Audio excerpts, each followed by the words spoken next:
Assalamualaikum warahmatullahi wabarakatuh. Selamat malam, berjumpa kembali dalam acara Bincang Pers malam ini bersama saya Asep Setiawan.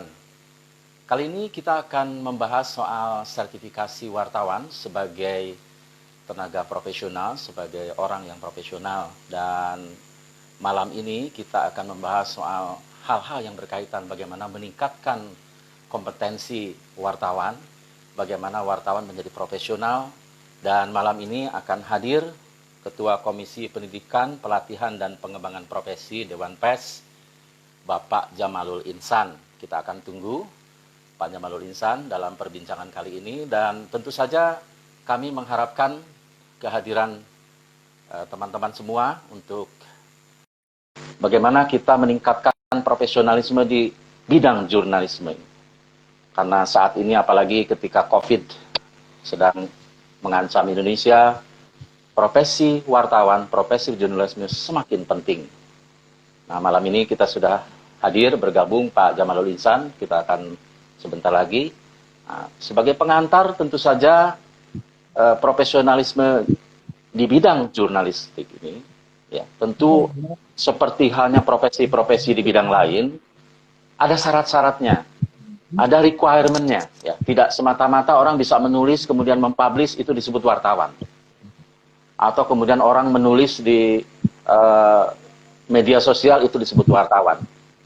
Nah, tentu saja profesi wartawan ya di bidang jurnalisme ini sangat penting untuk kita dalami, untuk kita diskusikan ya bersama-sama karena implikasi dan pengaruhnya besar ya terhadap jurnalisme di Indonesia. Kita akan undang Bapak Jamalul Insan ke hadapan kita dan kita akan berbincang-bincang sampai sekitar pukul 9.21 waktu Indonesia Barat. Dan tentu saja kami juga mengundang partisipasi Bapak Ibu sekalian, partisipasi audiens, teman-teman, sahabat, kaum muda untuk sama-sama memperbincangkan sebetulnya profesionalisme jurnalis di bidang jurnalisme itu apa? Sebetulnya wartawan itu apa? Sebetulnya apa yang disebut profesional itu? Ya, apa implikasinya terhadap bidang pers dan apa implikasinya terhadap karir di bidang pers ya. Nah, sebentar lagi Pak Jamalul Insan akan bergabung bersama kita. Kita tunggu, tetapi yang lebih penting lagi kalau Bapak Ibu sekalian, teman-teman sekalian di IG Live ada pertanyaan, silakan ya. Karena ini terbuka untuk kita semua untuk sama-sama membangun pers di Indonesia. Sekali lagi, tentu kita mengenal apa yang disebut dengan uji kompetensi, apa yang disebut dengan wartawan muda, madya utama dan syarat-syaratnya ya. Kita akan masih menunggu Pak Jamalul Insan untuk bergabung. Kami sudah mengundang, ya. Sekali lagi saya harapkan Pak Jamalul bisa segera muncul di hadapan kita untuk memperbincangkan hal-hal yang berkaitan dengan kompetensi di bidang jurnalistik. Bagaimana wartawan Indonesia bisa dijamin. Saya akan undang sekali lagi Pak Jamalul Insan. Silakan bergabung, ya, bersama kami di dalam forum Instagram Live ini. Tentu saja dengan kehadiran Pak Jamalul Insan akan memperkaya perbincangan kita dan memperkaya wawasan kita terhadap situasi yang akan kita hadapi. Apalagi Indonesia sedang menghadapi COVID-19, tentu dibutuhkan informasi yang sehat, informasi yang sangat kredibel. Ya, Pak Jamalul Insan sudah hadir di hadapan kita. Mohon kameranya mungkin dihadapkan ke yang tepat. Nah, alhamdulillah Pak Jamal sudah hadir ini. Ya, selamat malam Pak Jamal. Selamat malam Kang Asep. Nah, baik. Tadi saya sudah perkenalkan nih Pak Jamal. Jadi malam ini kita akan coba berbincang ya tentang isu yang sangat penting sebetulnya di dunia pers Indonesia, yaitu adalah soal profesionalisme wartawan, ya, profesionalisme jurnalis, ya. Nah, sebetulnya saya pertanyaan-pertanyaan ini memang apa betul wartawan itu harus profesional? Apa itu profesional di bidang wartawan? Ini pertanyaan pertama karena orang semua bisa nulis seolah-olah jadi wartawan begitulah kira-kira. Silakan Pak Jamal. Baik. Terima kasih Kang Asep. Selamat malam kawan-kawan sekalian mungkin yang hadir. Jadi mungkin saya akan mengawali dengan kondisi hari ini ya. Hari ini kalau kita melihat kan di seluruh Indonesia ya, di seluruh Indonesia itu hampir di setiap tempat itu banyak media dan banyak orang ingin jadi wartawan ya. Jadi kalau misalnya kita ke daerah-daerah, mungkin Kang Asep ke daerah juga, Katakanlah saya sebut ada satu daerah yang penduduknya hanya sekitar 200.000, itu punya media online lebih dari 77. Ada satu daerah itu, saya nggak sebut, itu ada satu daerah. Bahkan ada satu daerah yang punya di atas 150, padahal penduduknya nggak sampai, paling sekitar 300-400 ribu orang. Artinya apa? Bahwa hari ini orang banyak yang melihat media dan menjadi jurnalis itu sesuatu yang menarik, ya. Nah, dan memang seperti kita ketahui, profesi wartawan atau jurnalis ini kan profesi terbuka, ya.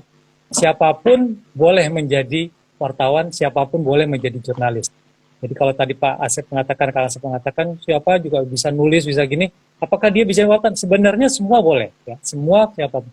Karena itulah, karena semua orang boleh, profesi ini profesi terbuka, karena itu kita perlu ada ukuran-ukuran bahwa untuk menjadi seorang wartawan ada ukurannya. Karena apa? Ya kalau misalnya kita katakan jaksa, tentu pastilah dari sarjana hukum kan gitu ya. Misalnya dokter ya pasti dari dokter, teknik pasti dari insinyur pasti dari teknik. Tapi wartawan ini dari macam-macam. Ada orang dari dokter gigi, teknik lingkungan, teknik sipil, mungkin ada pengairan, mungkin ada pertanian, bahkan ada teman saya beberapa dokter hewan misalnya, jadi wartawan. Jadi begitu terbukanya profesi ini. Karena itu perlu ukuran-ukuran yang apakah dia kompeten atau enggak. Nah, apakah dia harus profesional? Iya. Nah, sekarang balik lagi tadi, kembali pertanyaan kita tuh, kalau begitu kita lihat kenapa orang begitu tertarik menjadi wartawan, menjadi jurnalis, karena memang profesi wartawan atau jurnalis ini memiliki privilege yang sangat besar. Privilege apa sih misalnya? Ya, salah satu yang paling gampang adalah privilege bidang akses, ya. Kita tahulah bahwa kita ini kalau sebagai jurnalis punya akses yang sangat luas, ya. Kita bisa mengakses siapa saja kan gitu ya. Jadi bahkan kasarnya jam 1 malam, menteri pun kalau misalnya bisa kita akses gitu ya. Dan ini hanya profesi kita, ya. Jadi kalau saya sering membandingkan dengan kawan-kawan saya cerita, adalah seorang misalnya direktur utama perusahaan apa gitu ya, perusahaan besar, dia mau ketemu bupati mungkin 1 bulan aja belum bisa ketemu, harus bikin janji dulu ya.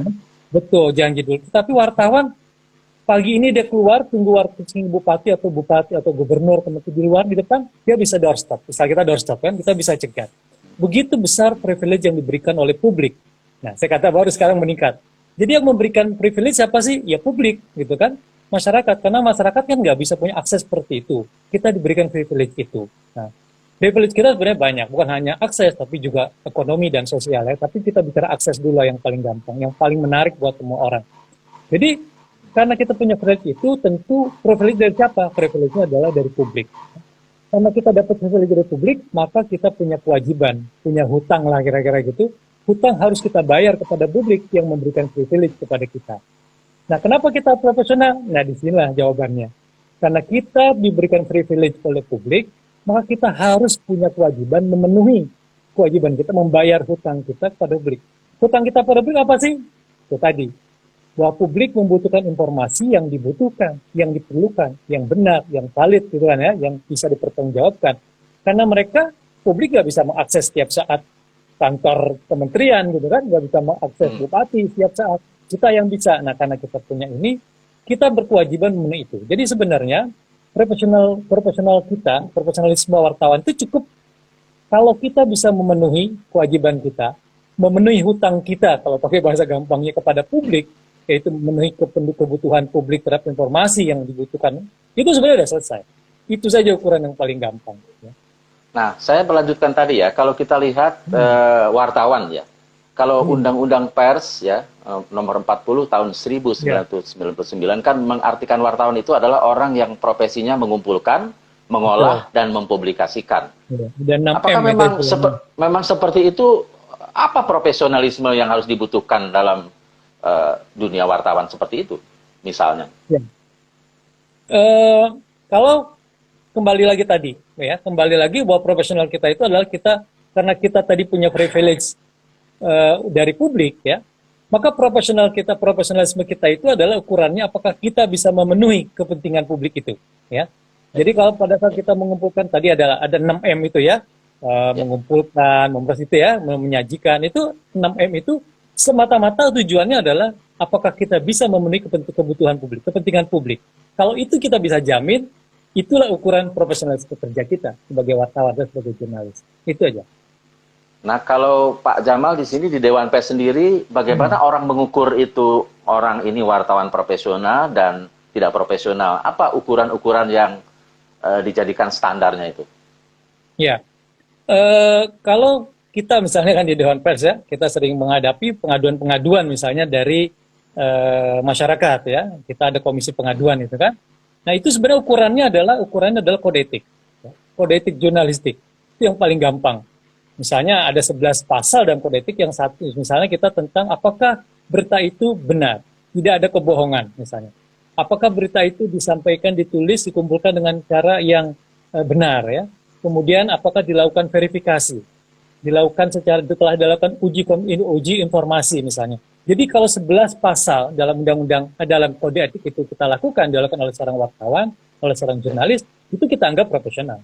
Itulah ukuran-ukuran kita yang kita pakai misalnya ketika ada pengaduan di Dewan Pers, maka itu yang menjadi ukurannya gitu ya. Selalu kita menjadi ukur apakah hasil karyanya itu dilakukan dengan cara-cara profesional, dengan cara-cara ukurannya adalah kode etik jurnalistik. Nah, Itu, kalau Pak. itu standarnya kode etik jurnalistik sebagai orang yang profesional, sekarang kalau saya sendiri melihat ada ukuran-ukuran lain, Pak Jamal ya. Misalnya kalau asosiasi wartawan atau konstituen Dewan Pers melakukan apa yang disebut dengan uji kompetensi ya. Yeah. Ada sebetulnya apa itu? Apakah itu juga tanda bukti bahwa seorang wartawan dinyatakan profesional di depan publik, di lembaga yang berwenang itu karena dia sudah memiliki uji kompetensi itu? Apa memang penting seperti itu? Ya. Jadi kan uji kompetensi ini adalah salah satu upaya, salah satu ikhtiar kita yang mengukur. Karena tadi kalau kembali pada cerita pertama kan hari ini terlalu banyak orang yang pingin, bukan hanya pingin, mengaku. Sudah jadi wartawan. Saya wartawan loh, modalnya apa? Modalnya kartu aja. Dia bikin kartu nama, entah medianya apalah gitu ya. Saya wartawan, saya jurnalis. Nah sekarang kita melakukan ikhtiar ya, mencoba memotret. Jadi karena itu uji kompetensi wartawan itu bukan terhadap yang baru mau, tetapi orang yang sudah mengaku-ngaku ya, sudah mengaku mengklaim diri sebagai wartawan jurnalis, kita ingin potret ya, kita ingin mengcapture apakah betul orang yang mengaku si A misalnya saya nih, saya wartawan, kita ingin ukur benar nggak sih Anda tuh wartawan, Anda kompeten nggak sebagai wartawan? Nah kira-kira itu. Nah tentu saja ukurannya dalam uji kompetensi adalah tentang pengetahuan, sikap dan integritasnya, perilakunya kita ukur itu ya. Nah jadi kalau misalnya kemudian pertanyaan berikutnya pasti ada lagi, ada saya bilangnya. Apa betul kalau orang yang sudah ikut UKW pasti profesional, gitu ya? Apakah dia pas? Itu lagi-lagi kalau saya ingin memberi analogi seperti orang yang punya SIM, ya. Orang punya SIM itu sebenarnya udah lulus, tapi kalau dia melakukan kesalahan bukan karena dia nggak punya SIM, tapi dia mungkin memang perilakunya. Karena itu kita harus lihat. Tetapi standarnya ketika dia mau membawa kendaraan, dia harus punya SIM, gitu loh. Tapi kalau dia belok-belok, bukan berarti SIM-nya dia nggak lulus, bukan. Tetapi mungkin dalam karena itulah setiap saat dalam pekerjaan kita sebagai jurnalis memang harus ada yang mengawasi, ya. Kalau misalnya tadi kita katakan bahwa kita harus profesional, karena ujungnya adalah kita memenuhi kewajiban terhadap publik, maka setiap saat kita harus diawasi. Siapa mengawasi? Ya bisa Media Watch, bisa organisasi profesi, ya, atau lembaga-lembaga seperti ya kita Dewan Pers, ya, atau kalau di penyiaran mungkin terhadap kontennya ada KPI misalnya gitu kan. Jadi memang harus ada yang mengawasi sehingga kita setiap saat yang sudah punya SIM gitu ya kasarnya punya kartu betul-betul selalu melakukan pekerjaan secara profesional. Itu saya kira. Baik Pak Jamal, saya akan menyapa dulu audiens ya, pemirsa Instagram Live. Anda masih bersama kami di acara Bincang Dewan Pers. Kali ini sudah hadir Ketua Komisi Pendidikan, Pelatihan dan Pengembangan Profesi, Bapak Jamalul Insan. Beliau sedang menjelaskan tentang bagaimana profesionalisme di dunia pers ini sangat penting, tidak hanya bagi individu, bagi lembaga, tapi bagi pers Indonesia. Kualitas pers tergantung daripada sumber dayanya, dan sumber dayanya itu adalah wartawan, adalah profesionalisme. Ya, kita lanjutkan perbincangan sambil kita menunggu pertanyaan yang lain. Kalau tadi disebutkan Pak Jamal bahwa ada indikator-indikator untuk mengukur orang profesional ya. Orang boleh mengaku wartawan ya. Mungkin dia belum profesional atau belum teruji begitu ya profesionalismenya. Nah, sekarang bagaimana kemudian menjaring ya wartawan profesional dengan yang mengaku-ngaku wartawan tadi ya? Pandangan Pak Jamal bagaimana ini menghadapi ini? Iya. Karena itulah sekarang memang kita sangat menggalakkan kawan-kawan yang mengaku tadi itu, yang mengklaim dirinya sebagai wartawan, ayo coba ikut uji kompetensi. Kita potret, kita ukur ya dengan ukuran-ukuran yang ini kan hasil kajian kawan-kawan konstituen Dewan Pers ya, berbagai unsur profesi ada di sini. Kemudian jadi hasil ini kita coba sampaikan, buat panduannya, kita ukur dengan ukuran-ukuran yang tadi, yang kalau di dalam uji kompetensi itu ada beberapa 12 ukuran ya, mulai dari etika hukum ya, kepekaan jurnalistik, tentang jejaring lobby diukur, bahkan juga penggunaan alat teknologi informasi ini juga kita ukur. Jadi ada sekian unsur indikator pengetahuan, kesadaran, dan keterampilan ini kita itu yang diuji ya di dalam kompetensi itu ya. Ya. Saya kira memang betul ya Pak Jamal ya. Saya ingin menyampaikan data dulu ya dari Dewan Pers ya. Di Indonesia ini orang yang sudah mengikuti, wartawan yang sudah mengikuti uji kompetensi, ini informasi bagi publik juga, ini penting. Sudah ada sampai Juni 2020 sudah ada 16.224 ya. Padahal kenyataannya menurut sebuah laporan situs online berita saja udah puluhan ribu ya. Ya medianya sudah 7 ribuan ya. Berarti masih banyak nih yang belum ini yang masuk uji kompetensi, walaupun tentu saja ada beberapa hal yang perlu dipertimbangkan. Nah, tadi ada komentar Pak Jamal ya. Ini uji kompetensi bagaimana menjadi profesional kok di daerah susah sekali ini. Gimana ya? Ada solusinya ini? Bagaimana teman-teman yang ingin meningkatkan profesionalisme ini Pak Jamal ini? Ya. Jadi sekarang ini Dewan Pers itu memberikan kewenangan ya. Ada 28 lembaga ya, ada 28 lembaga yang diberikan kewenangan oleh Dewan Pers bisa menyelenggarakan uji kompetensi ya. Ini baik itu adalah organisasi profesi, jadi organisasi profesi ada 3 yang kita sebagai concern Dewan Pers, ada PWI, IJTI, dan AJI ya, itu 3 organisasi profesi. Kemudian juga ada lembaga-lembaga yang memang kita anggap mampu untuk melakukan. Salah satunya adalah yang cukup populer adalah LPDS ya, LPDS. Kemudian beberapa perguruan tinggi dan perusahaan-perusahaan media besar yang sudah memang punya persyaratan, ada persyaratan bisa mengajukan diri sebagai lembaga uji. Jadi sebenarnya banyak lembaga yang bisa menyelenggarakan uji kompetensi. Bagaimana teman-teman di daerah misalnya ya? Memang saya kira hari ini bukan hanya saya kira banyak sekali lembaga-lembaga yang melakukan menggelar uji kompetensi daerah-daerah. Kalau di daerah-daerah misalnya di Sumatera itu kita tahu ada misalnya dari UPN Jogja itu sangat aktif menggelar kegiatan UKW di daerah-daerah di Riau, daerah-daerah Sumatera. Ada lembaga-lembaga lain juga. AJI dan IJTI PWI juga melakukan di provinsi-provinsi di daerah-daerah. Nah, kita sebenarnya memang bahwa ini kan sebenarnya kepentingan wartawan ya, kita sebagai jurnalis butuh untuk mengukur diri kita apakah kompeten atau tidak. Tetapi Dewan Pers juga tidak melepas seperti itu aja. Dewan Pers juga mencoba memfasilitasi ya. Misalnya tahun ini sebenarnya kalau tidak ada bencana ini, tidak ada pandemi, kita sudah menyediakan fasilitasi untuk 400 orang ya. Nah, tapi karena ada pandemi terpaksa ini dibatalkan dulu karena tidak mungkin dilakukan ya.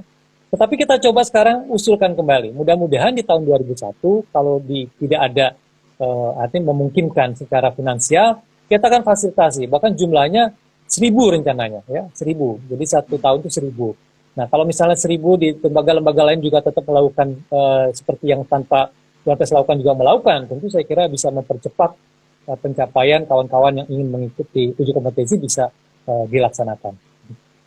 Ya, tadi kan disebutkan bahwa memang kalau berita di dalam media massa ya, maksudnya kemudian ada pengaduan, itu kan berarti kan ada masalah ya di kompetensi orang dalam menulis berita, menulis judul ya, akurasi, keberimbangan gitu ya.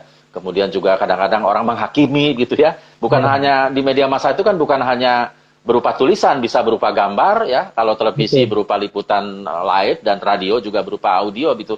Itu kan bisa terjadi. Nah, tetapi kembali ke tadi ya, teman-teman wartawan yang di daerah ini kan ingin meningkatkan profesionalismenya ya. Tapi ada pertanyaan dari Angklung nih, ID-nya Angklung. Pak, bolehkah ketika wartawan Jawa Timur ikut uji kompetensi wartawan di provinsi lain atau di tempat lain? Bagaimana Pak Jamal? Boleh, boleh. Jadi tidak ada lokalisasi, artinya harus Jawa Timur enggak ya. Jadi silakan aja, dia boleh ikut di mana saja, selama persyaratannya memenuhi. Misalnya kalau untuk muda minimal dia sudah 3 tahun ya, benar-benar menjalankan profesi kerjaan sebagai jurnalis atau wartawan, silakan mendaftar. Jadi boleh saja di mana saja. Jadi nggak ada keterbatasan, Jawa Timur, Jakarta sih enggak, boleh saja. Dan ini sudah terjadi, banyak kegiatan-kegiatan UKW atau UKJ di Jakarta, pesertanya ada dari Batam, ada dari Medan, ada dari Sulawesi Utara, dan jadi sudah biasa itu, nggak ada masalah, boleh di mana saja. Jadi tadi saya sudah menyampaikan juga Pak Jamal ya, di Indonesia yang sudah mengikuti uji kompetensi ini 16 ribuan ya, dari wartawan muda, media sampai utama. 16.224. Itu berarti bahwa memang proses untuk menuju profesional ini ditempuh oleh semua komponen jurnalis di seluruh Indonesia ya, tidak dipikirkan hanya di Jawa saja, tapi di semua ini semangat itu memang harusnya semua terjadi begitu ya Pak Jamal ya, di semua wartawan di seluruh Indonesia. Betul, betul. Jadi saya kira permintaan, keinginan kawan-kawan untuk mengikuti cukup besar, di mana hampir di semua, apalagi memang ya untuk ketentuan tertentu, misalnya pendirian media baru, salah satu persyaratan pemimpin redaksinya kan harus utama. Nah, ini juga mungkin salah satu yang mendorong kawan-kawan kita yang sudah mengaku ini saya jurnalis. Nah, dia harus punya sertifikat wartawan utama, gitu ya. Sampai hari ini misalnya tadi Pak Kang Asep sebutkan ada 16.224 itu memang terdiri dari muda, madya, dan utama. Yang paling banyak memang muda ya, lebih dari 9.000. Kemudian madya dan utama itu hampir sama, sekitar 3.500-an gitu ya. Padahal kalau kita lihat ini pemret atau dalam istilah undang-undang itu penanggung jawab pers ini kan banyak ya. Kalau mestinya kalau ada puluhan ribu perusahaan pers, ada situs online, ada perusahaan media, mestinya jumlahnya yang menjadi penanggung jawab itu seimbang ya. Ini berarti ada persoalan ini. Gimana nih Pak Jamal komentarnya nih? Ya, saya kira banyak yang masih memang berusaha untuk ikut ya. Tetapi kan begini, ada satu masalah juga, bukan masalah sebenarnya, ini salah satu tantangan juga. Ya? Betul, dulu sampai tahun 2019, sebenarnya bisa kawan-kawan itu yang bisa memilih langsung untuk uji kompetensi itu langsung bisa madya, bisa langsung utama gitu ya. Nah, tetapi itu terlalu lambat sekali. Ternyata kita merasa bahwa ini tidak bisa seperti itu. Akhirnya disepakati oleh Konstituen Dewan Pers, semua harus melalui muda sejak Januari 2019 ya, 2019. Jadi sudah 1 tahun lebih. Nah, kemudian ketika muncul banyak media-media baru yang kemarin ya mungkin mengabaikan gitu ya, merasa nggak perlu ikut kompetisi, baru tiba-tiba terbangun gitu loh. Nah, hari ini kalau itu banyak sekali yang berkeinginan untuk langsung utama. Nah, karena itu memang prosedur yang kita lakukan sementara semua harus dari jenjang muda gitu ya. Tapi keinginan sampai hari ini cukup besar. Nah, keinginan masih besar ya, tetapi tentu saja keinginan itu harus diwujudkan lah kira-kira Pak Jamal ya. Baik, Bapak Ibu sekalian pendengar audiens Instagram Live, baik kaum muda maupun kaum tua, ini karena memang Instagram ini kan banyak anak-anak muda juga ya yang mengikuti ya. Ini ada dari Nopi Anggraini ini ID-nya ya.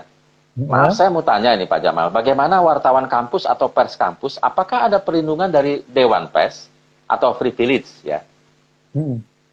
Ya, karena menurut undang-undang, tadi Pak Asep sudah sampaikan itu, undang-undang nomor 40. Nah, memang media kampus itu tidak termasuk dalam kategori media dan jurnalis yang nasional. Tetapi sampai hari ini Dewan Pers memberikan fasilitasi lah ya, misalnya bimbingan. Kemudian juga dalam kasus-kasus tertentu misalnya gitu, kita menemukan ada masalah misalnya, Dewan Pers mencoba memfasilitasi. Tetapi memang ini secara regulasi, secara undang-undang memang pers kampus belum termasuk ya. Kecuali misalnya di kampus itu bikin media yang seperti media resmi, ada berbadan hukum lah gitu ya. Berbadan hukum dan sebagainya bisa aja. Tapi secara umum yang kita kenal sekarang memang tidak termasuk dalam regulasi. Tetapi fasilitas kita memberikan fasilitasi, misalnya bimbingan dan sebagainya kita lakukan. Jadi kalau saya menambah sedikit mungkin ya, Pak Jamal keterangan itu. Jadi kalau menurut Undang-Undang 40 tahun 1999 yang disebut dengan pers nasional itu pertama adalah berbadan hukum pers lah kira-kira ya, atau berbadan hukum ya. Itu yang esensial ya. Selanjutnya tentu wartawannya kan harus profesional, harus yang tadi yang sudah memang profesinya ya. Jadi memang kalau tadi menyebut Pak Jamal untuk pers kampus, Dewan Pers pembinaan istilahnya ya, pembinaan bagaimana mereka mempersiapkan jadi wartawan atau jurnalis sesungguhnya nanti lah ya, kira-kira begitu ya. Jadi kalau secara regulasi belum ada wewenang itu dalam soal itu, tapi itu batas-batasnya. Kita lanjutkan perbincangan malam ini dengan Pak Jamalul Insan ya. Ada dari penanya dari di Kuno ya. Terima kasih yang sudah menyiapkan pertanyaan ini, ada masih banyak ya. Pak, seperti apa Dewan Pers dalam mengawasi wartawan abal-abal? Nah, ini ada istilah wartawan abal-abal dari di Kuno. Apakah uji kompetensi wartawan dapat menjamin profesionalisme sebagai seorang jurnalis? Jadi ada dua nih. Bagaimana Dewan Pers mengawasi wartawan abal-abal? Nah, itu dulu lah kira-kira. Gimana nih? Iya. Kita memang maksudnya yang mengaku-ngaku wartawan atau pura-pura wartawan atau seolah-olah wartawan, itulah kira-kira gitu. Iya. Jadi kita melakukan literasi dengan lembaga-lembaga ya. Jadi karena kita kan membatasi langsung nggak bisa, tetapi kita mencoba melakukan literasi terhadap lembaga-lembaga ya. Baik lembaga pemerintah maupun swasta, kita mengajak ya bahwa kiranya kalau mereka berhubungan ya dengan orang atau lembaga yang mengaku wartawan itu, karena sesuai kode etik juga silakan ditanyakan misalnya media mana ya. Jadi kalau misalnya ada yang mengaku-ngaku, jangan percaya gitu ya. Ini kita lakukan literasi ke berbagai lembaga. Itu salah satu bagaimana kita menapis ya, mengurangi kiprah dari yang mengaku-ngaku wartawan atau istilah tadi disebut wartawan abal-abal. Itu kita lakukan. Kemudian tadi pertanyaannya, apakah pasti profesional? Nah itu seperti yang tadi saya cerita tuh, ya, yang tadi saya kasih contoh, saya analogikan dengan orang punya SIM gitu kan ya. Jadi kalau orang udah lulus SIM, memang kita berharap ketika orang sudah lulus SIM itu dia akan selamanya melakukan patuh terhadap aturan-aturan gitu kan. Begitu juga taat rambu-rambu lah, taat rambu-rambu lalu lintas begitu ya. Nah, layaknya seperti itu karena dia sudah diuji dan sudah lulus gitu. Nah, seperti itulah kawan-kawan kita yang sudah melakukan uji, sudah diuji dan sudah mendapatkan sertifikat, apakah muda, madya, apalagi utama, kita harapkan bahwa mereka juga berperilaku seperti yang ketika mereka di-capture, dipotret gitu ya. Kalau misalnya mereka tidak profesional gimana? Pada titik tertentu, misalnya, kita juga minta ke lembaga-lembaga uji, yang kita kasih kewenangan itu untuk melaporkan, ya. Karena itu memang, misalnya sekarang ini sedang ditangani oleh Dewan Pers, ada satu lembaga uji yang mengajukan untuk mencabut kartu kompetensinya. Utama ya. Kita sedang lakukan proses ya gitu ya. Jadi lembaga uji memang kita berikan kewenangan ya. Kewenangan itu bukan sekedar menguji. Ketika mereka merekrut juga, bagaimana mereka merekrut peserta uji itu harus kita kasih kewenangan, dan karena itu kita berharapkan lembaga uji memilih lah betul-betul memang orang-orang yang memang secara ini betul-betul memang sebagai wartawan ya, sebagai yang sudah melakukan pekerjaan sebagai jurnalis atau wartawan. Kalau sudah diuji dan berhasil dia mendapatkan apakah muda, madya, dan utama, maka lembaga uji juga kita minta ya, untuk tetap mengawasi. Ya, mereka punyalah untuk menjaga ya. Kalau terjadi sesuatu pelanggaran misalnya, maka lembaga uji nanti yang berhak menyampaikan ke kita pelanggaran seperti apa, menyampaikan ke kita. Nanti kita akan, itu juga Dewan Pers nggak akan serta-merta mencabut. Kita akan periksa lagi, betul nggak mereka yang diusulkan untuk dicabut ini betul-betul melakukan kesalahan-kesalahan. Ada persyaratan-persyaratan di dalam buku pedoman kita. Dengan kata lain, sanksi juga akan diberikan bagi mereka yang sudah profesional atau sudah diakui profesional, sudah menguji kompetensi. Kalau melanggar kode etik jurnalistik, melanggar hukum dan lainnya, tetap itu ada sanksinya ya, yang diproses secara adil begitu ya, kira-kira Pak Jamal ya. Bisa kita cabut artinya kartu uji kompetensinya, sertifikat kompetensinya. Ya baik, Bapak Ibu sekalian, pendengar Instagram Live, dimanapun Anda berada, silakan bergabung dan bertanya. Kita sudah 30 menitan nih Pak Jamal bergabung bersama-sama berbincang. Ini isu yang sangat menarik karena saya menerima banyak pertanyaan ini ya. Dari Sifasi ya, ID Instagram Sifasi. Selamat malam Pak, saya ingin bertanya, apakah pemimpin redaksi, ini teknis sekali ya Pak, apakah pemimpin redaksi boleh merangkap jabatan sebagai redaktur dan reporter sedangkan tidak mempunyai sertifikasi wartawan utama dan tidak tergabung organisasi? Waduh, ini pertanyaannya berat nih, silakan Pak Jamal. Jadi self service dong. Jadi Ya. semua dikerjain Itu sendiri. one man show istilahnya, one man show itu ya. Jangan Ya, silakan. yang baca dia juga ya, yang baca medianya dia sendiri juga. Ya. Saya kira nggak seperti itu ya. Kita memang kita sangat menghargai. Kita selalu mengatakan silakan kawan-kawan yang memang berniat bikin media, ayo, kita nggak akan membatasi. Kita sangat mendorong. Tetapi membangun media yang sehat. Media yang sehat dalam pengertian bukannya sehat konten, tapi juga sehat secara finansial kan gitu ya. Jadi kalau sehat finansial, mudah-mudahan kontennya bisa jadi bagus juga. Nah, mungkin nggak misalnya kayak tadi tuh, pemretnya dia, redakturnya dia, Reporternya dia. Ya. Jangan-jangan salesnya dia juga kan gitu kan. Nah itu yang saya sebut akhirnya saya kira jangan-jangan gitu, yang baca juga dia doang gitu. Nah ini sekarang nggak bisa ya. Di dalam ketentuan yang dikeluarkan oleh Dewan Pers tentang verifikasi perusahaan pers misalnya, itu jelas ya, pemimpin redaksi atau penanggung jawab itu harus wartawan bersertifikat utama ya. Kemudian kalau memang media itu benar-benar ingin jadi media, dia harus punya wartawan ya, ada redakturnya, ada reporternya. Ya nggak bisa lah kalau semuanya dirangkap begitu, nggak mungkin lah dia bisa melakukan pekerjaan sebagai wartawan beneran gitu ya. Nulis sendiri, ngedit sendiri, semua sendiri, nyari, nggak mungkin, itu nggak mungkin lah ya. Jadi nggak mungkin kita bisa dilakukan seperti itu. Dengan kata lain, produk jurnalistik dari media massa itu melalui proses ya, wartawan, Betul. kemudian editing, masuk dewan redaksi, baru dia dipublish ya atau keluar di broadcast ya. Jadi tidak sendiri sampai dari memungut sampai dengan mempublish tidak sendirian ya. Memang harus ada lembaga. Makanya tadi kan Pak Jamal bilang syarat pers itu berbadan hukum. Kemudian ada struktur redaksinya ya, ada sekretariat redaksinya begitu ya. Jadi memang ini Mas Sifasi ini tidak seperti itu ya seharusnya ya dilakukan. Tapi kalau ada yang kemudian saya kira itu blog ya. Blog yang dikelola blogger sendiri ya. Tapi mengelola seperti seolah-olah seperti perusahaan pers gitu kan, ada pemretnya tapi si A, redakturnya si A juga, reporternya si A juga. Itu kan sebenarnya blog aja kan. Baik, pendengar dan pemirsa sekalian, selanjutnya ada pertanyaan dari Daniel Handoko ya nih Pak. Ya, dari Daniel Handoko, ID-nya dia pertanyaannya begini ya. Sebentar, dari apakah semua wartawan dari semua media itu bisa ikut uji kompetensi? Satu ya. Atau wartawan dari media dengan kriteria tertentu saja? Jadi apakah semua wartawan ini kalau bekerja dimanapun bisa uji kompetensi? Ya. Sekarang ini memang sebagian besar yang ikut uji kompetensi adalah jurnalis-jurnalis atau wartawan yang media-medianya yang kita anggap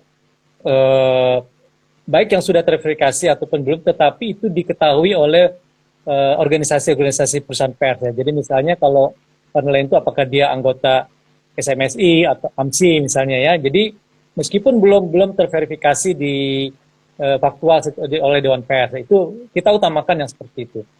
Tetapi ada juga misalnya di daerah ya kawan-kawan kita jurnalis itu yang kita kenal misalnya dengan istilah kontributor, terutama perusahaan-perusahaan TV ini, itu mereka kan tidak berhubungan langsung dengan perusahaan media misalnya gitu kan.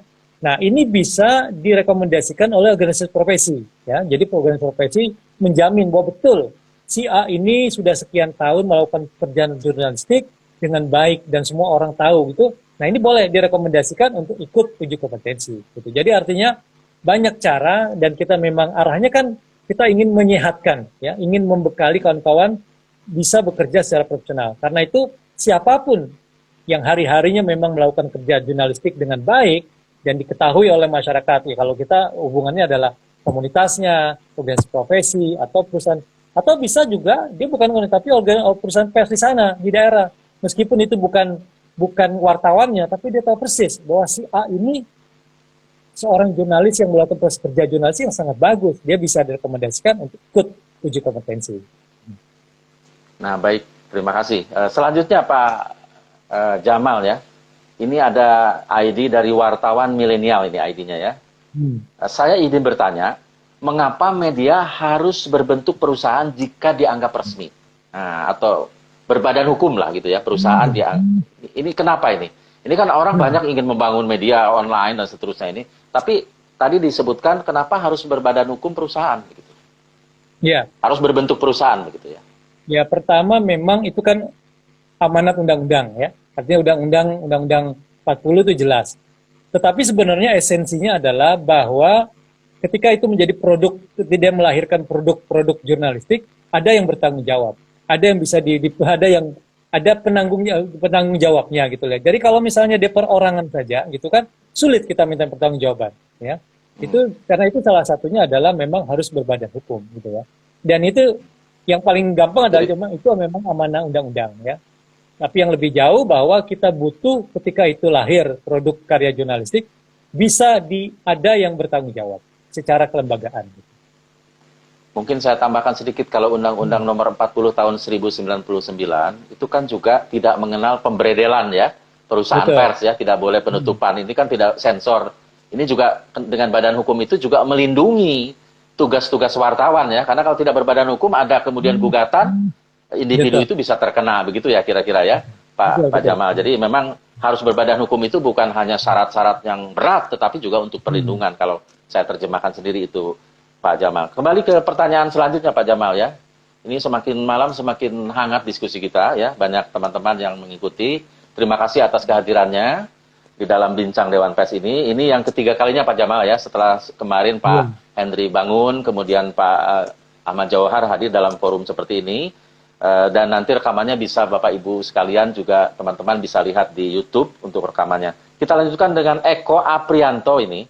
Sudah mengikuti UKW tingkat muda atau uji kompetensi wartawan tingkat muda, madya dan utama, apakah akan mempengaruhi kenaikan gaji wartawan di perusahaan pers? Nah, ini pertanyaan pertanyaan yang sangat menarik ini. Apa gunanya ini Pak Jamal ini?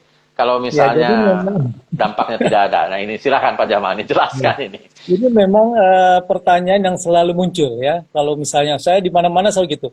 Memangnya kalau kita udah ikut UKW gaji kita naik gitu kan ya. Nah, sebenarnya arahnya ke sana ya. Ketika ini dideklarasikan oleh Dewan Pers ya bersama konstituennya, ini salah satu mengukur sekaligus mengukur untuk mengukur seorang karyawan gitu ya atau jurnalis ini oleh perusahaan-perusahaan pers. Nah, tetapi memang belum semua melakukan itu.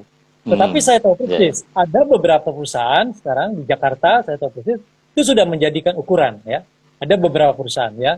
Jadi misalnya, kalau di TV yang kebetulan karena saya banyak mengikut menguji di TV, itu beberapa perusahaan TV sekarang menggunakan ukuran-ukuran itu. Misalnya ketika dia dari reporter, dia mau duduki redaktur ya, atau produser, maka dia harus sudah madya, misalnya gitu.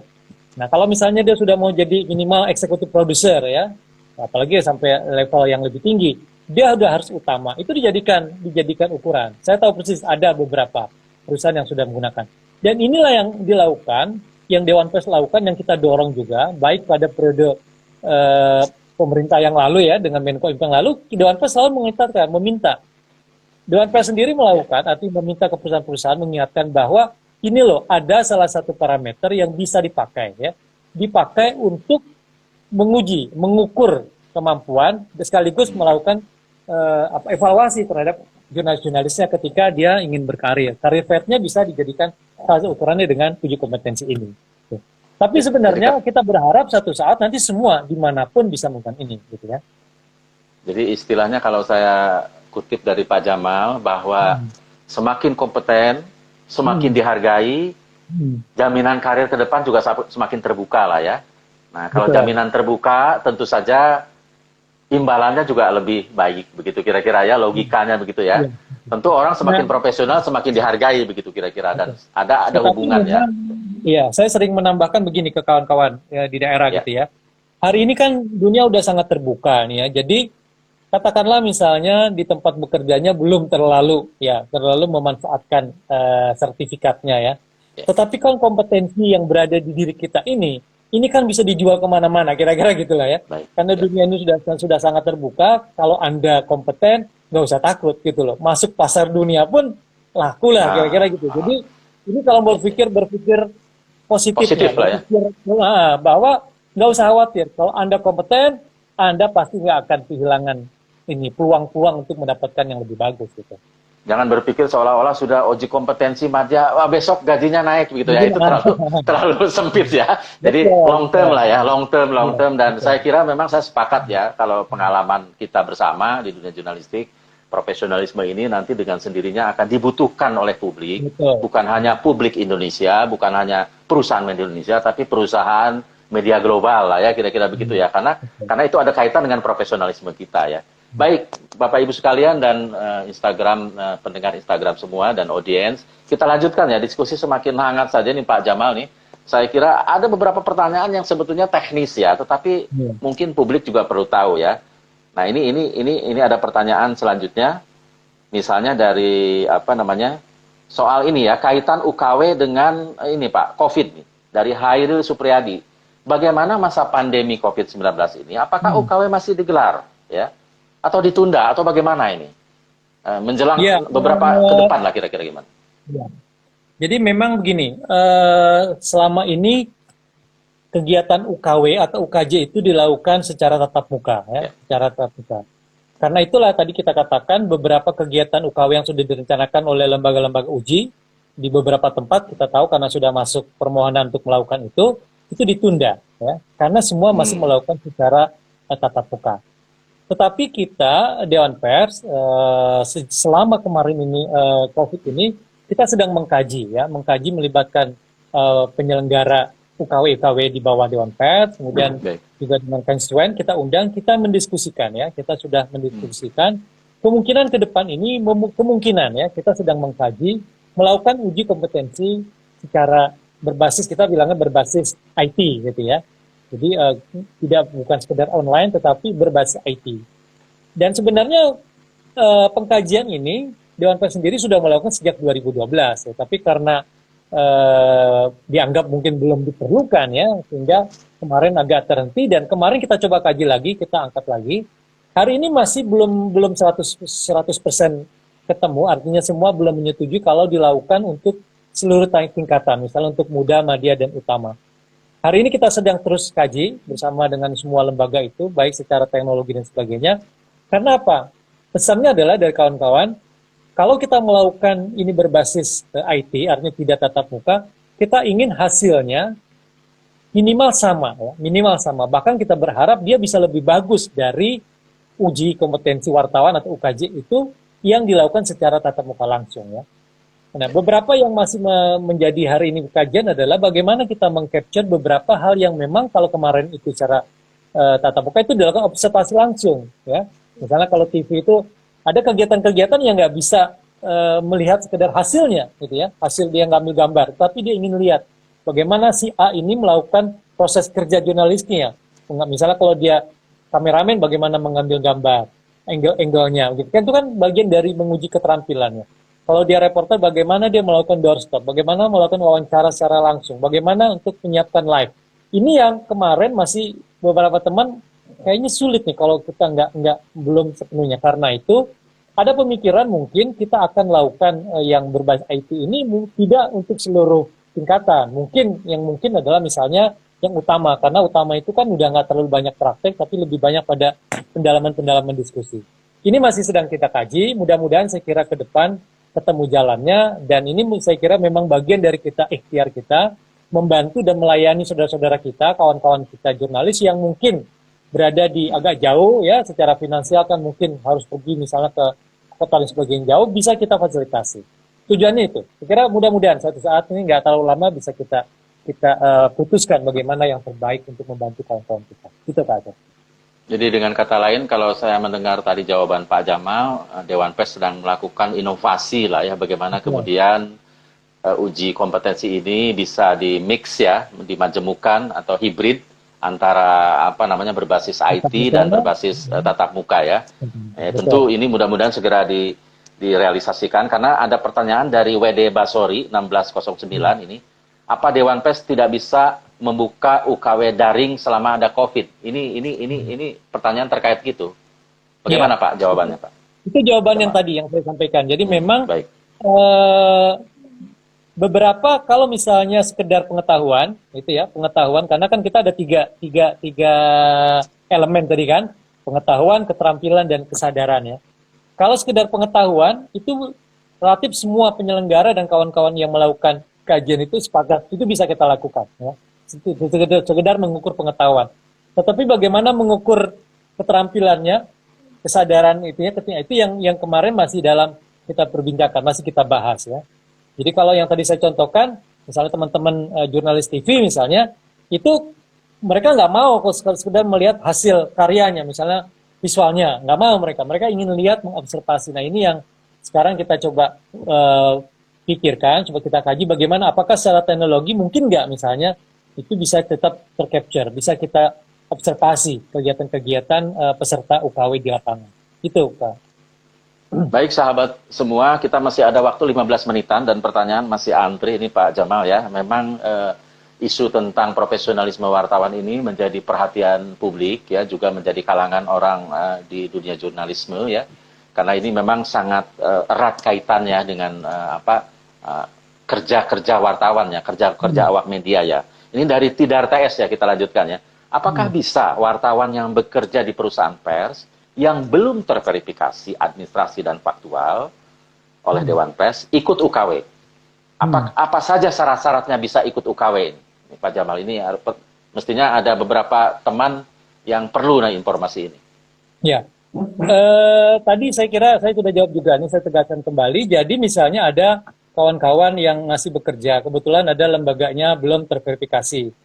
Nah, dia bisa aja minta rekomendasi apakah dari organisasi profesi atau perusahaan-perusahaan lain yang berada di kotanya yang memang mengenal dia. Jadi bisa jadi kan perusahaannya sedang berproses ya, sedang melakukan verifikasi, tapi kan belum selesai misalnya. Tetapi kawan-kawan kita ini ingin ikut uji kompetensi, silakan gitu, mintalah rekomendasi. Makanya saya sih menyarankan kawan-kawan yang memang ingin benar-benar mau jadi jurnalis, bergabunglah ke organisasi profesi, silakan pilih ya. Mau kalau TV ya ada IJTI, memang khusus jurnalis TV. Kalau yang cetak online bisa pilih, mau ke PWI boleh, mau ke AJI boleh, silakan. Mereka nanti yang akan merekomendasikan, karena mereka kan yang tahu persis, gitu, bahwa oh benar si Anu ini memang hari-harinya seorang jurnalis yang sangat baik, gitu ya. Dia butuh mendapatkan sertifikat kompeten, gitu, dan layak mendapatkan. Karena itu silakan nanti ikut. Gitu. Jadi saran saya, carilah rekomendasi itu ya, gitu. Jadi bergabung ke organisasi itu yang paling mudah, saya kira. Tentu ini istilahnya saling tolong menolong lah ya, kalau ada referensi dari organisasi wartawan, tentu kita sangat mendukung lah untuk dihargai ya, bagaimanapun juga ya.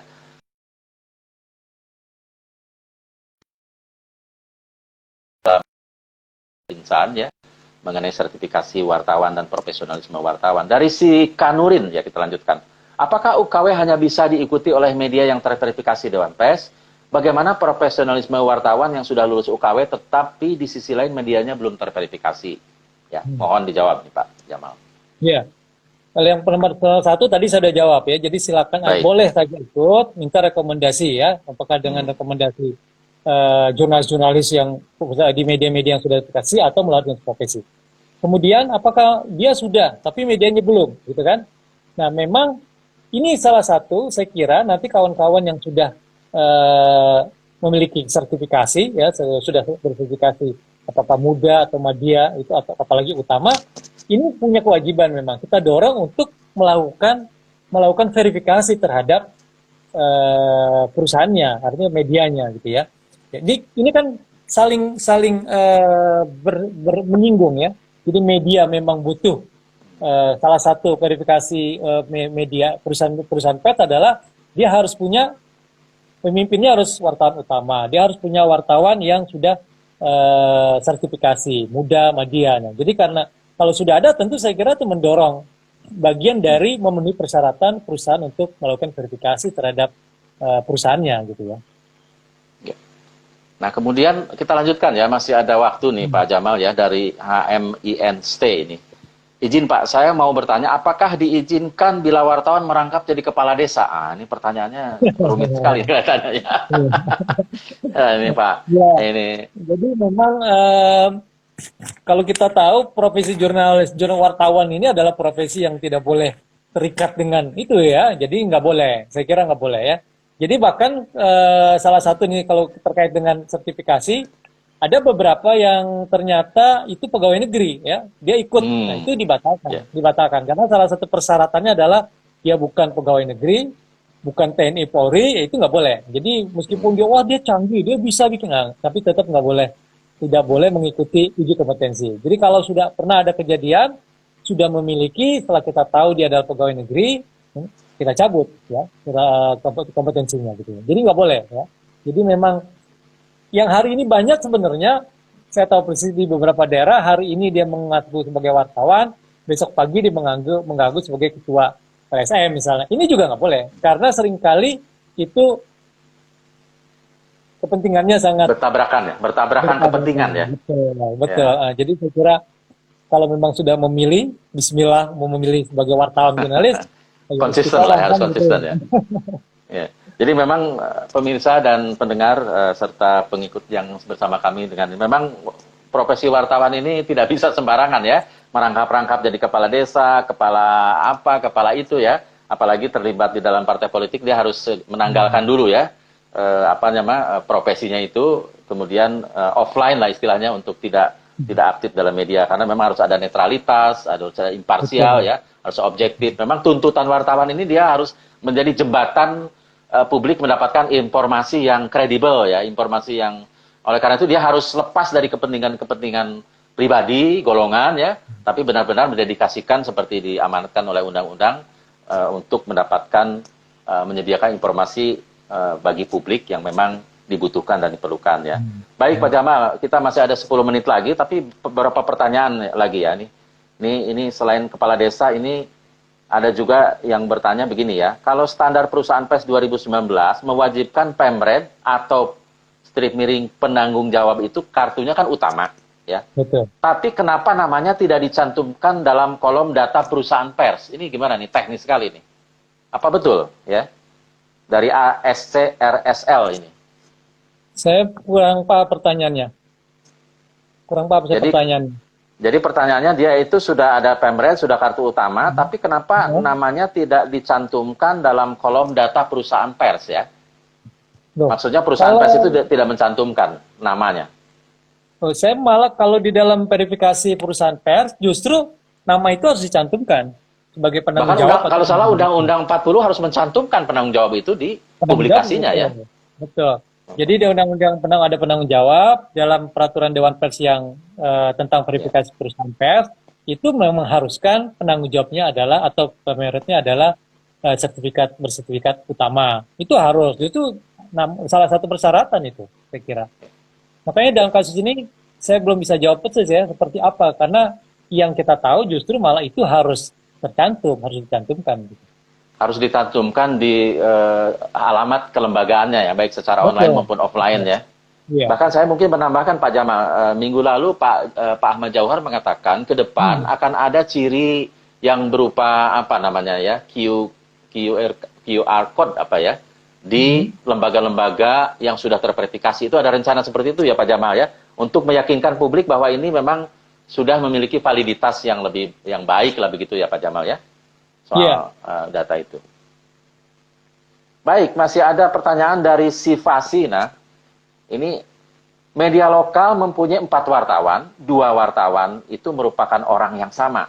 Ya, ini saya ulangi, ini pertanyaan dari Sivasi ya. Media lokal mempunyai 4 wartawan, 2 wartawan itu merupakan orang yang sama, dia hanya mengganti namanya saja.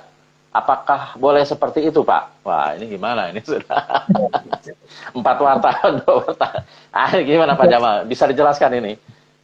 4 wartawan, tapi 2 orang sama. Oh, jadi sebenarnya 2 orang gitu ya? 2 orang gitu ya. Tapi mengaku 4 wartawan. Nah, ini. Ya, sebenarnya ini kan kembali lagi ya, tadi itu bahwa kita bicara tentang profesi ini adalah profesi yang nilai utamanya adalah integritas ya. Jadi saya kira ini masalah kejujuran dan integritas. Ini perlu diuji nih. Karena pekerjaan kita ini nomor 1 tuh dasarnya cuma itu. Karena apa? Karena kita memang diberikan privilege tadi yang saya katakan sejak awal itu adalah publik. Karena itu ukurannya adalah integritas dan kejujuran. Kalau dari hal-hal yang sepele itu kita sudah tidak bisa menjaga integritas dan kejujuran, ini memang patut dipertanyakan gitu ya. Ya, Jadi baik, saya lebih baik. lebih percaya Ya, kalau misalnya kawan-kawan itu terus terang aja, misalnya bahwa saya bikin media ini memang belum besar, masih sangat terbatas. Sampaikan bahwa dengan segala kekurangan, tapi saya akan melakukan pelan-pelan misalnya boleh, daripada harus menggadaikan integritas ya, dan ya. kejujuran. Saya kira begitu ya. Ya, baik dari Merson Simbolon nih Pak, ini pertanyaan cukup penting kelihatannya. Uji kompetensi wartawan atau UKW itu produk Dewan Pers. Tidak ada atau bukan perintah langsung Undang-Undang Pers. Pasal 7 ayat 2 Undang-Undang Pers hanya memerintahkan wartawan memiliki dan mematuhi kode etik jurnalistik. Wah, ini Ya, pertanyaannya berat. betul. Silakan jawab Pak. Ya, betul. Jadi kan begini, seperti tadi kita katakan bahwa bagaimana kita tahu ya, bagaimana kita mau mengukur bahwa kawan-kawan kita yang mengaku, yang mengklaim diri sebagai wartawan atau jurnalis itu melakukan pekerjaannya ya, dengan ukuran-ukuran yang tadi itu. Sebelum tahun 2010 itu kan kita kan cuma tahu bahwa wartawannya perusahaan ini wartawannya sekian, jumlahnya sekian, dia wartawan. Tapi kita bagaimana kita mengukurnya? Karena itulah Dewan Pers berikhtiar ya bersama-sama dengan konstituennya Ya, mencoba menyusun bagaimana kita memotret ini kawan-kawan yang mengaku sebagai wartawan ini kita capture. Itu bagian ya, dari upaya kita. Jadi betul. Yang penting kalau dia melakukan memenuhi kode etik jurnalistik segala macam itu sebenarnya harapannya seperti itu. Tapi bagaimana kita mengukurnya? Selama ini kita nggak ada ukurannya. Kita hanya menduga, oh iya, pokoknya kalau jadi wartawan harus sesuai dengan kode etik ya, menjalankannya, itu aja. hmm, Nah, karena itu kita melakukan, ini adalah salah satu ikhtiar kita, upaya kita untuk mengukur, untuk memotret. Apalagi tadi kalau kita dari awal kita katakan, hari ini terlalu banyak orang yang mengaku-ngaku wartawan, yang ingin dianggap sebagai wartawan. Gitu. Nah, karena itu kita perlu satu cara, perlu cara bagaimana kita melakukan menggunakan instrumen-instrumen untuk mengukur oh betul loh gitu ya. Bahkan tadi kita mengakui sudah diukur aja ya, sudah punya itu aja belum tentu juga. Kadang-kadang dia masih melenceng-melenceng juga. Kalau saya tadi semua menganalogikan orang yang sudah diukur, sudah ujian punya kartu SIM aja, harusnya kan selalu taat rambu. Masih suka juga ada yang melanggar misalnya. Jadi kayak kira gitu. Tapi ini adalah langkah kita, upaya kita, bagaimana mengukur bahwa kawan-kawan yang memang ingin bekerja sebagai jurnalis, diukur, di capture. Oh betul, kawan-kawan kita ini adalah wartawan yang kompeten. Ya. saya kira kalau mungkin saya tambahkan sedikit, kalau sepengetahuan saya peraturan Dewan Pers itu tidak ada yang dibuat Dewan Pers ya, itu adalah Betul. dari dan dibuat bersama Keputusan, ya. konstituen ya. Betul. Jadi tidak ada Dewan Pers itu mengeluarkan peraturan, tapi itu adalah konstituen bersama Dewan Pers. Dewan Pers yang mengesahkan Ya. seperti halnya kode etik jurnalistik kan itu kan adalah produk daripada konstituen Dewan Pers yang sekarang jumlahnya ada 7 plus 11. 3 ya. 10 ya, 11 total. 11 ya, 11 ya, Nah, baik. Jadi ini mudah-mudahan dengan ada konstituen Dewan Pers, nanti kita bahaslah dalam perbincangan lain, kita waktunya tinggal 2 menit. Saya masih ada beberapa pertanyaan, tapi nanti kita jawab ya, secara offline.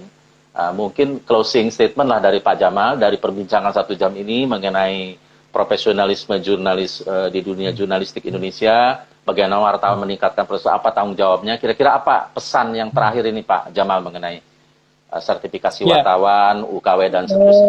saya ya bagi baiklah. Jadi saya kira begini, kawan-kawan yang sudah memilih profesi sebagai wartawan atau sebagai jurnalis, maka tidak ada salahnya kita melakukan mengukur diri kita. Betul nggak sih kita kompeten terhadap profesi kita ini? Setelah kita mengukur bahwa betul kita kompeten, kita jagalah profesi ini, kita jaga martabat dan marwah profesi ini. Itu aja saya kira. Jadi inilah sebenarnya yang dilakukan oleh Udapta selama ini untuk menjaga martabat profesi ini yang selama ini secara historis sangat mulia, kan gitu. Saya kira itu Pak Asep. Baik, terima kasih Pak Jamalul Insan, Ketua Komisi Pendidikan dan Pelatihan dan Pengembangan Profesi di Dewan Pers. Terima kasih atas kehadirannya selama 1 jam ini. Mudah-mudahan ini ada manfaatnya bagi audiens kita, ya dimanapun berada. Dan jangan lupa, semua perbincangan ini bisa diikuti dalam rekaman kami yang akan disiarkan di YouTube maupun di situs Dewan Pers. Dan pertanyaan-pertanyaan selanjutnya bisa disampaikan kepada Sekretariat Dewan Pers. Kemudian kami akan memberikan jawaban selengkap-lengkapnya dan secepat-cepatnya. Terima kasih atas kebersamaan Anda, terima kasih Pak Jamal. Semoga kita Terima kasih. berjumpa lagi dari